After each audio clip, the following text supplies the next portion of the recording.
Yeah yeah ఇప్పుడు అన్ని భాను అన్న చెప్పినవి అన్నీ ఒప్పుకుంటానబ్బా. వీళ్ళు పోరాట వీరుళ్ళు, కష్టపడ్డారు, చాలా కేంద్రంలో చాలా ప్రెషర్ పెట్టారు, అబ్బబ్బా అసలు అభినయాన్ని. నేను ఒకటే క్వశ్చన్ అడిగితే దానికి ఆన్సర్ ఇవ్వని వీళ్ళందరినీ యాజ్ అ హిందూగా మాట్లాడుతున్నా, మళ్ళీ చెప్తున్నా, నాట్ యాజ్ టీడీపీ అధికార ప్రతినిధి.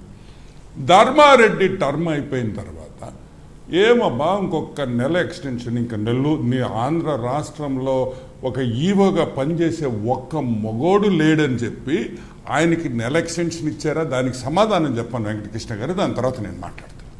అంటే ఇప్పుడు మీరు చెప్పినవన్నీ మేము విన్నాం. మేము అడిగే ఒకటే క్వశ్చన్, ధర్మారెడ్డికి ఎలక్షన్ కూడా అయిపోయింది, ఒక నెల ఎక్స్టెన్షన్ ఇవ్వాల్సిన అవసరం ఏమొచ్చింది? ఏమనాలా? పోండి, ఏం ఆంధ్ర రాష్ట్రంలో ఆఫీసర్స్ లేరా, పెట్టుకోండి అని. సరే, అతను ధర్మారెడ్డి దుర్మార్గుడు, ధర్మారెడ్డి ఒక దొంగ అని నేను ఒక 1000 సార్లు చెప్పుంటా ప్రెస్ మీట్లు పెట్టి. భానుప్రకాష్ రెడ్డి ఒక 1000 సార్లు చెప్పుంటాడు. ఏమి ఆయన డెప్యుటేషన్ ఆంధ్ర రాష్ట్రాన్ని క్యాన్సిల్ చేసి వెనక్కి తీసుకోబోకూడదా? అలిగేషన్స్ సిబిఐ అలిగేషన్ చేసింది, central bureau of investigation allegation చేసింది ఏందని, వివేకానంద మర్డర్ కేసులో ఇతను ఒక మేనేజ్ చేసేదానికి పోయి ఇతని పేరు సిబిఐ ఛార్జ్షీట్లో మెన్షన్ చేస్తే మీరు డెప్యుటేషన్ క్యాన్సిల్ చేసి సస్పెండ్ చేయాల్సిన ఆఫీసర్ని నెల రోజులు ఎక్స్టెన్షన్ ఇస్తారా? ఇంక నేనేం మాట్లాడమంటా వెంకటకృష్ణ గారు, ఇంక అనవసరం మాట్లాడడం. ఇంకా దీనికన్నా ఘోరం ఉండదు. ఇంకా ఓకే, నేను బీజేపీ హిందుత్వ నేనేం కాదంటంలా, ఐ రెస్పెక్ట్ దట్. ఓకే, నేనేమి I'm not anti BJP, in fact I like Modiji a lot. Okay, నేను చెప్పేది ఒకటి, మీరు మాట్లాడే మాటలు వాక్ ది టాక్ అంటాం ఇంగ్లీష్లో. You walk the talk. మీరు ఏం మాట్లాడతారు ఇమీడియట్గా ఎర్రచంద్రం మీద సిబిఐ ఎంక్వైరీ చేసి చిత్తశుద్ధి చూపించుకోండి. ఇవన్నీ స్టేట్ గవర్నమెంటు మేమందరం మాట్లాడతాం, అవి ఏం అవసరంలే.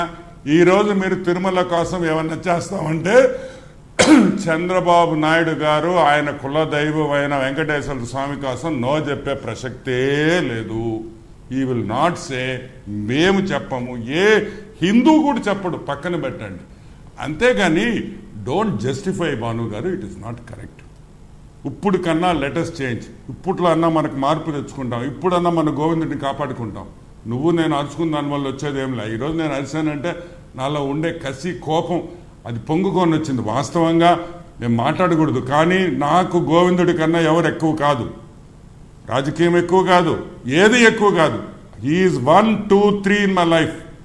ఆ 4th ఇంకేదైనా సరే.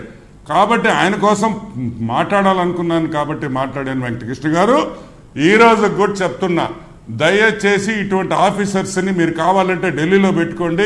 ఇటువంటి రాక్షసుని డెప్యుటేషన్ మీద మాత్రం మా దగ్గరికి ఆంధ్ర రాష్ట్రానికి పంపియొద్దని కూడా చేతులిచ్చి దోడించి భాను గారిని రిక్వెస్ట్ చేస్తున్నా. ఈరోజు వచ్చేవాళ్ళు మంచోళ్ళు కూడా ఉంటారు, కానీ మొన్న 5 ఏళ్లలో మీరు పంపించిన ఆఫీసర్స్ ఐఆర్ఎస్ అయితే ఏవి, వీళ్ళు ఆ రైల్వే వాళ్ళు 90% దొంగలు వచ్చారు డెప్యుటేషన్లో అని కూడా నేను మనవి చేస్తున్నా.